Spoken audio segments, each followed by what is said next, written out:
Welcome to Missing the Mark, where we look for meaning in strange places. I'm Christopher.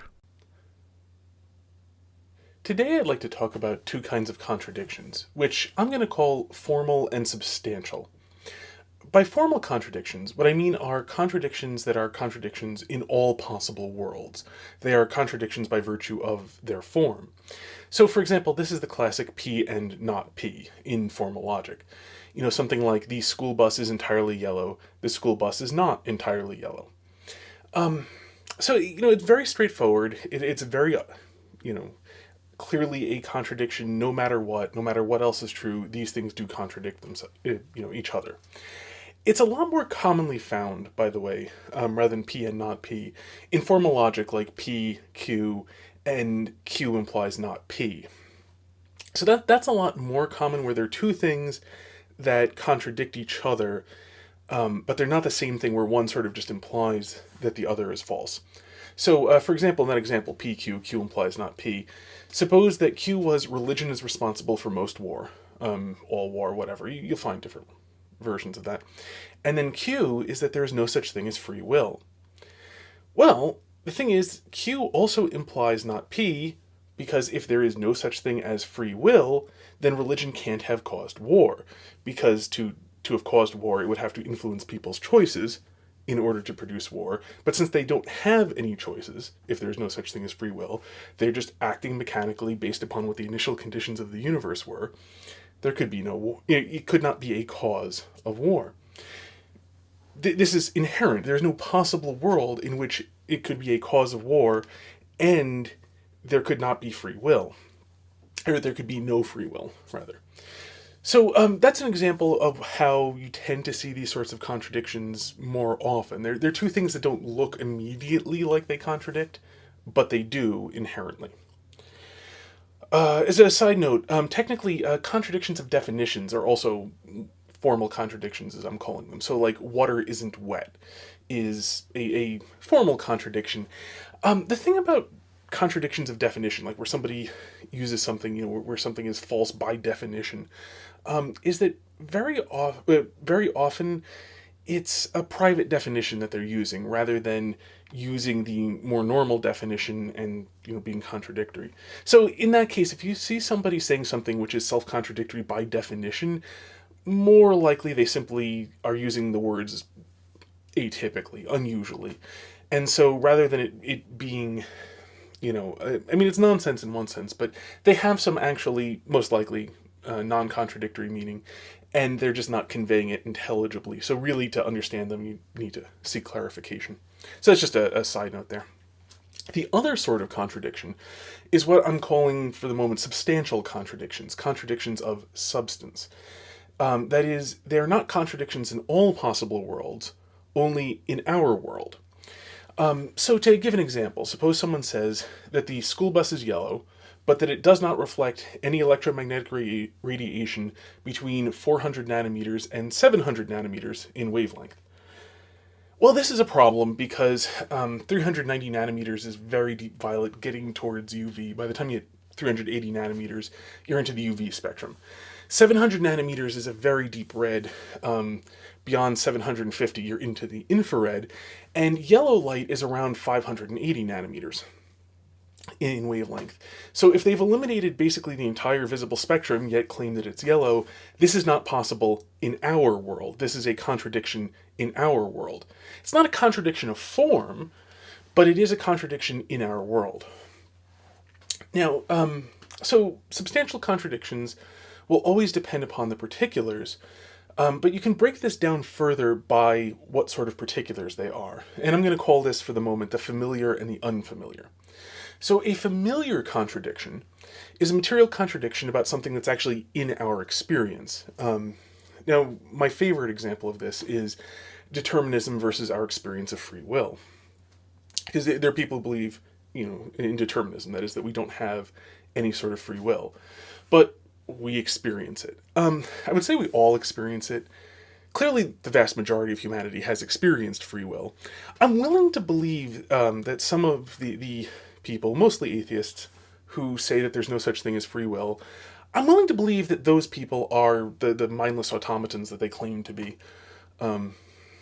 they kind of act like it in my experience. So, I mean, I'm not claiming necessarily that literally every human being has had free will, just almost all of us. But in any event, or, that we've experienced it, being technical. Anyway, the resolution that people give to why is it that there is no free will, but we experience there being free will as one of the most direct things we experience, is typically something along the lines of our belief in free will is a post hoc rationalization for our warring instincts having come to, one of our warring instincts having come to some sort of victory. I say usually there are a bunch of different ways that the conflict between these things are resolved, but in any event, that's the most common one that I've seen. Now, of course, the thing is, this is placing that explanation for the apparent contradiction firmly within our experience because we have all experienced warring instincts. I am really tired, but I am also hungry. Am I more hungry than I am tired, or am I more tired than I am hungry? And these two instincts war with each other, and at some point one of them wins, and we've experienced that, and we don't rationalize it afterwards as, aha, my will has triumphed in its freedom over my impulses, and I have chosen to eat. No, we say yeah, I wasn't sure, but turned out I was more hungry than I was tired. Or, and there are lots of other things, picking between two different foods. Was I really in the mood for ice cream, or was I in the mood for a donut? Again, it's not, the triumph of our Nietzschean uber will.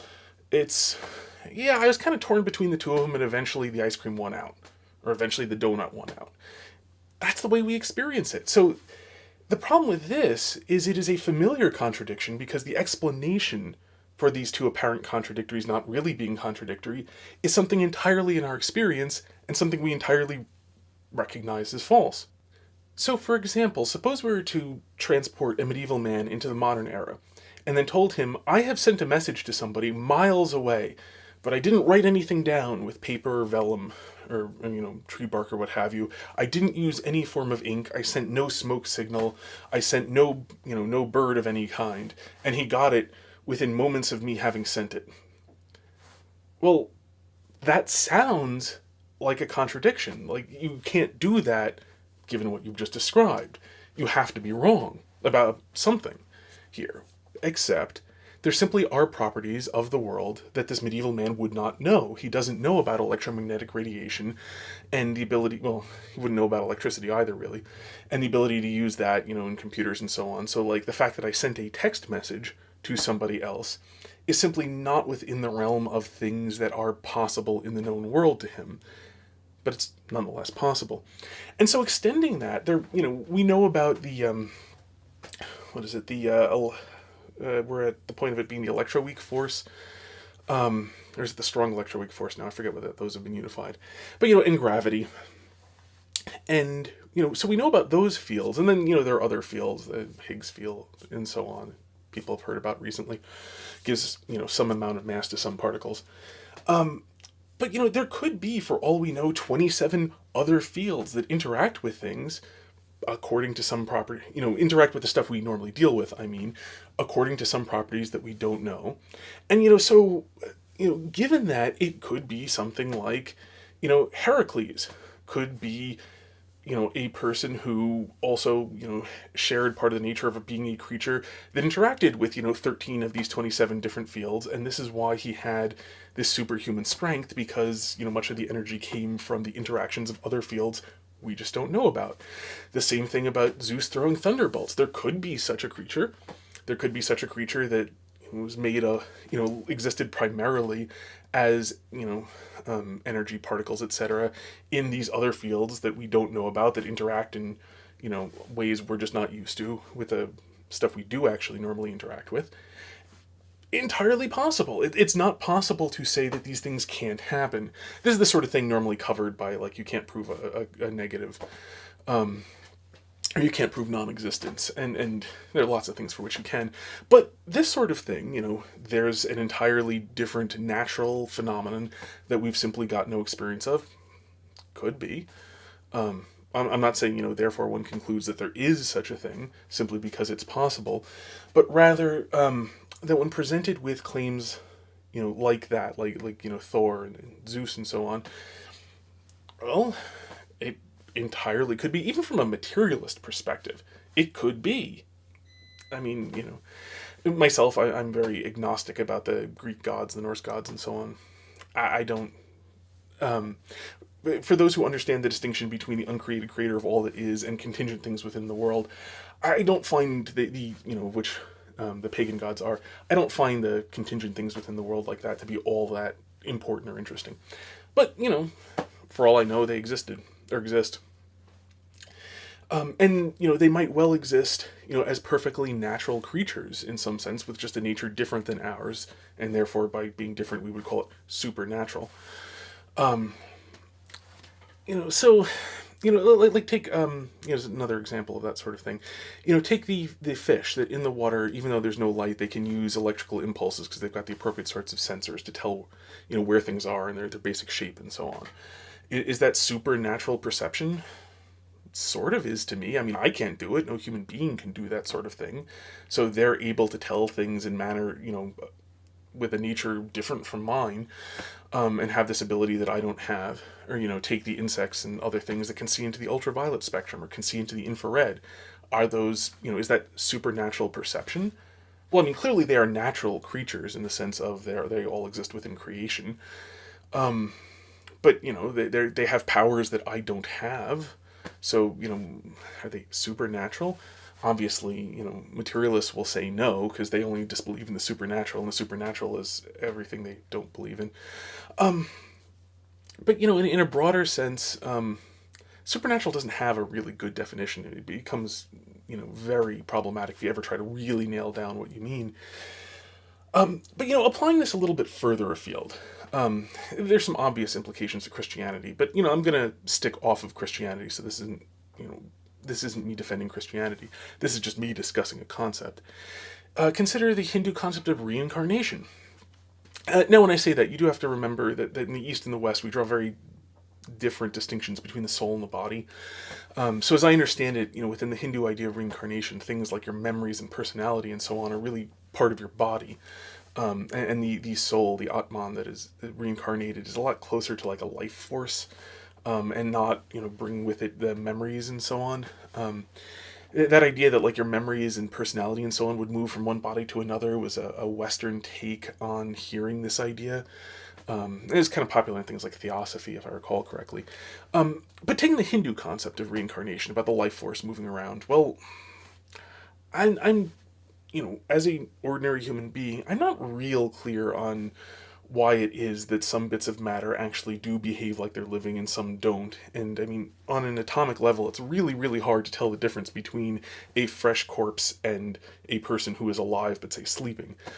I mean, yes, there are things like, you can take EEGs of the one, you find brainwaves in the living person and, not in the fresh corpse. But if you actually look into like the science around declaring people dead, it's actually surprisingly complicated because our bodies actually die in stages. So we parts of us will still be alive when our heart is dead and so on. Hence, why you have official definitions of whether or not somebody's dead. And why that stuff is so tricky. So the point being, in that sort of very broad sense,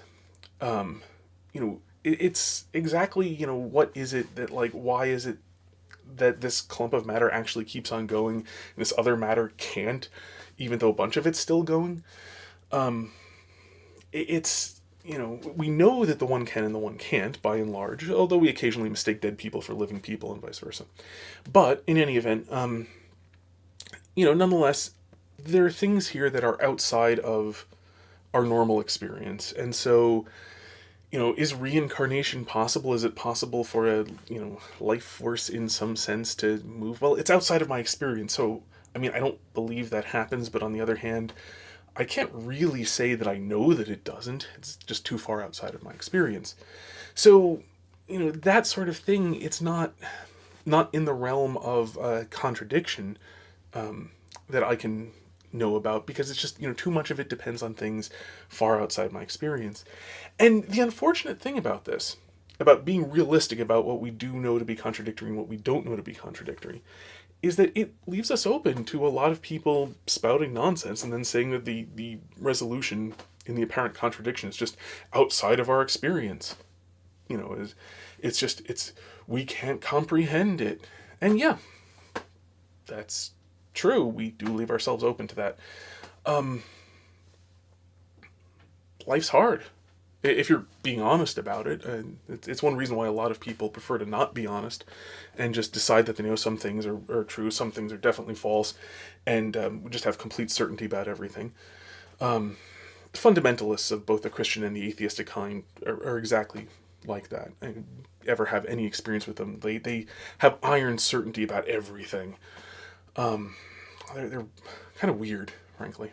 But in any event, yeah, like if we're going to be honest about what can we really eliminate and what can't we, and there's some people, incidentally, who'll do this sort of halfway where they'll say like, well, I can't prove that it's not true, and then they come up with some rationalization for how they're going to assume that it definitely isn't anyhow, that their lack of knowledge about whether something is true or false is somehow equivalent to the knowledge that it is false. So that's a little bit of a different thing from, betting. That we bet on things like in some sense I bet on Poseidon not being particularly related to the ocean. Although in a more proper sense, I actually bet on God's dominion over everything, and therefore, heavily constricting what, if Poseidon existed, he could do with the high seas. High seas are dangerous places anyway, though. So it's not like you can ever be perfectly safe on the high seas. But anyway, so in short, if you're going to be really honest about things, there's a lot of things we have to admit that we simply don't know. And furthermore, one needs to be honest about these things, that not only do we not know them, it's not equivalent to, somehow our ignorance is not equivalent to knowledge. We actually do live in ignorance on a lot of points. Now the Christian is in a much, much better position than the atheist, because the world being rationally ordered, there are a lot of things you can know, even though you don't know the intermediates, because you do know a lot about how God would in fact order the world.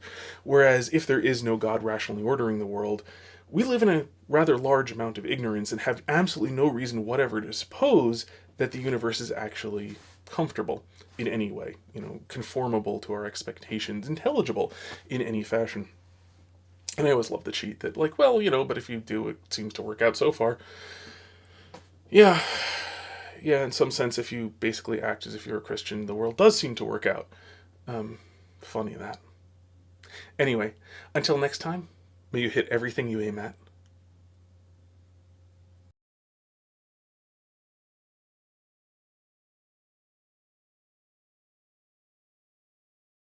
Welcome to Missing the Mark, where we look for meaning in strange places. I'm Christopher. Today I'd like to talk about two kinds of contradictions, which I'm going to call formal and substantial. By formal contradictions, what I mean are contradictions that are contradictions in all possible worlds. They are contradictions by virtue of their form. So, for example, this is the classic P and not P in formal logic. Something like the school bus is entirely yellow, the school bus is not entirely yellow. It's very straightforward. It's very, clearly a contradiction no matter what else is true, these things do contradict themselves, each other. It's a lot more commonly found, by the way, rather than P and not P, in formal logic like P, Q, and Q implies not P. So that's a lot more common, where there are two things that contradict each other, but they're not the same thing, where one sort of just implies that the other is false. So, for example, in that example, PQ, Q implies not P. Suppose that Q was religion is responsible for most war, all war, whatever. You'll find different versions of that. And then Q is that there is no such thing as free will. Well, the thing is, Q also implies not P, because if there is no such thing as free will, then religion can't have caused war, because to have caused war, it would have to influence people's choices, in order to produce war. But since they don't have any choices, if there's no such thing as free will, they're just acting mechanically based upon what the initial conditions of the universe were. There could be no war. It could not be a cause of war. This is inherent. There's no possible world in which